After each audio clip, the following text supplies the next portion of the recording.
नंदुरबार जिल्ह्यात तापमानाच्या पारा सातत्याने कमी जास्त होत त्यामुळं मोठ्या प्रमाणावरती उकाळा जो आहे तो वाढला असल्यामुळं याच्या परिणाम आता मानवी जनजीवनावरती होताना दिसून येतात। त्यामुळे मोठ्या प्रमाणावरती पंखे असेल, कूलर असेल, एसी असेल यांची मागणी जी आहे ती मोठ्या प्रमाणावरती वाढलेली आहे। एकंदरीतच उकाळा जो आहे तो मोठ्या प्रमाणावरती वाढल्यामुळं याचा परिणाम आता विद्युत पुरवठ्यावरती देखील होताना दिसून येत आहे। कारण की विद्युत पुरवठ्याची मागणी जी आहे ती मोठ्या प्रमाणावरती वाढलेली आहे, त्यामुळं वारंवार विद्युत पुरवठा जो आहे तो खंडित होत असतो। त्यामुळे याचा मनस्ताप जो आहे तो सर्वसामान्य नागरिकांसोबतच ज्या व्यवसाय करणाऱ्या दुकानदारांना देखील बसताना दिसून येत आहे। कारण की उन्हाळ्यामध्ये विजेची मागणी जी आहे ती मोठ्या प्रमाणावरती वाढत असते।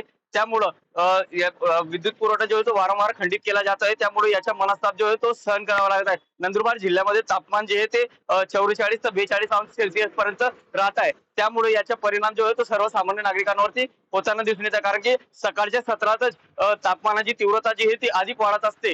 त्यामुळे मोठ्या प्रमाणावरती एसी, कूलर, पंखे यांची मागणी जी आहे ती मोठ्या प्रमाणावरती वाढलेली आहे आणि परंतु काही प्रमाणावरती माल जो आहे तो पाहिजे तसा मिळत नाहीये। तर दुसरीकडे दरातही काही प्रमाणावरती वाढ जी आहे ती झालेली आहे। त्यामुळे याचा परिणाम जो आहे तो सर्वसामान्य नागरिकांना सोसावा लागत आहे। येणाऱ्या काही दिवस तापमानाची तीव्रता जी आहे ती आणखी वाढणार आहे आणि उकाळा देखील वाढणार आहे। त्यामुळे या ज्या काही वस्तूंची मागणी जी आहे ती मोठ्या प्रमाणावरती वाढणार आहे, परंतु वस्तूंची काही प्रमाणावरती टंचाई जी आहे ती भासत असल्यामुळे याचा परिणाम जो आहे तो आता व्यापाऱ्यांसोबतच सर्वसामान्य नागरिकांना देखील बसताना दिसून येत आहे। जितेंद्र बैसाने, टीव्ही मराठी, नंदुरबार।